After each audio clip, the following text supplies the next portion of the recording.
Good morning and welcome back to the book club. I'm Coach Gene Clemens. We are reviewing chapter 4 of Barack Obama's book, A Promised Land. This was a very interesting chapter. This was, him doing his feeling out process, trying to decide whether or not he was going to take that leap and run for president or whether he was going to sit back and continue to build up his brand or build up his name through the Senate. And within there, it was interesting because he says something that I always think is pertinent. He said that he felt like people had more confidence in him than he did, essentially. That they knew that this was what he should be doing.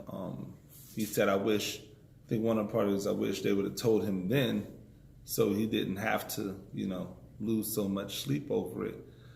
The interesting part to me is opportunity. We never know when opportunity is going to strike, where opportunity is going to meet us, and we always need to be ready for it, especially as coaches in a field that's so transient. You're here one day, you're fired the next. It's not like you can just sit down and go, okay, I'm going to take, a year and figure out what I'm going to do. For most coaches, that's their livelihood. That's what they do. And so even if you're in high school and you're coaching in high school, but you're teaching, that coaching supplement might be something that some coaches are using, and it fills a role within their life monetarily. So they may not be able to just take that few $1,000 hit that they're going to take when they no longer have that job. And so it's important for them to find another one. But also there's the advancement part. You're doing a good job. You're a hot name. You feel like you may have maxed out where you are. When is the time to make that move and when is the time not to? President Obama talks about a conversation that he had with Ted Kennedy.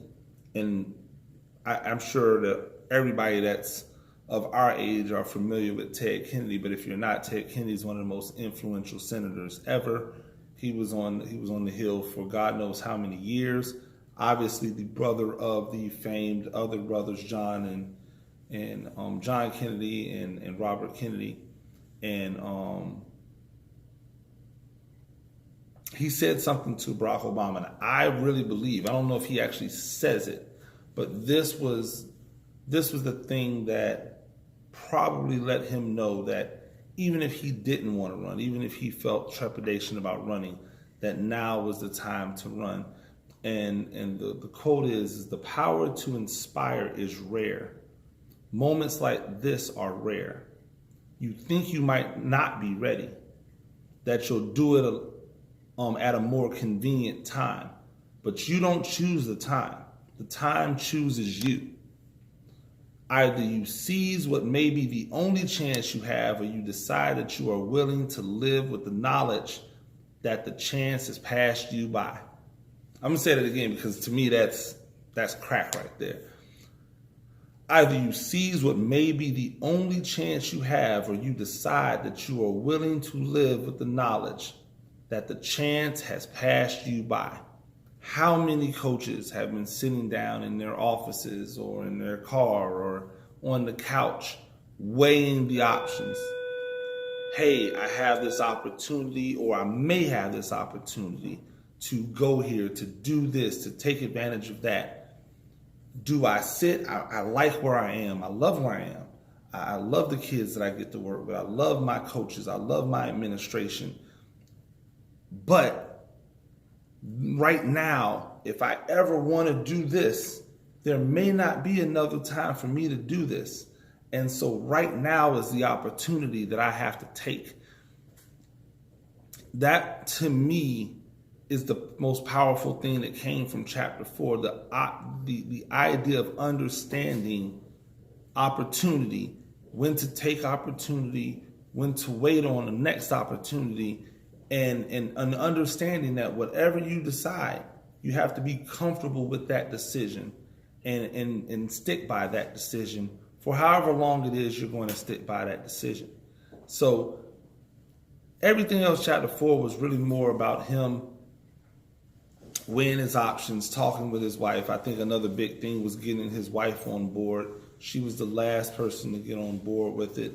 And that's something that I think about, because she seems to be his grounding post throughout this story. And so it's been interesting to watch how he's had to interact with Michelle, our former First Lady, because it does play a large role in his decision making. Although I will say this, the way he wrote it never seemed as if he was ready to call everything off. It was almost as if he was just going to continue to push it until she finally succumbed. Now, that could be something that I'm reading wrong. I don't think it's necessarily an issue of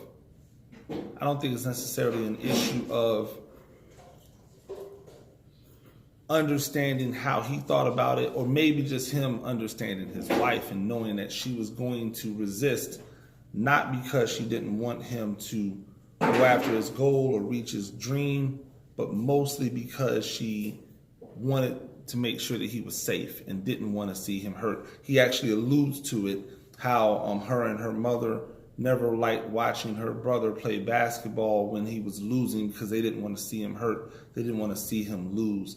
So that might be part of it, but it was interesting. I go back to the opportunity. Either you seize what may be the only chance you have, or you decide that you are willing to live with the knowledge that the chance has passed you by. Those are great words by Ted Kennedy, who's no longer with us. And until next time, this has been Chapter 4, Promised Land. We'll see you tomorrow.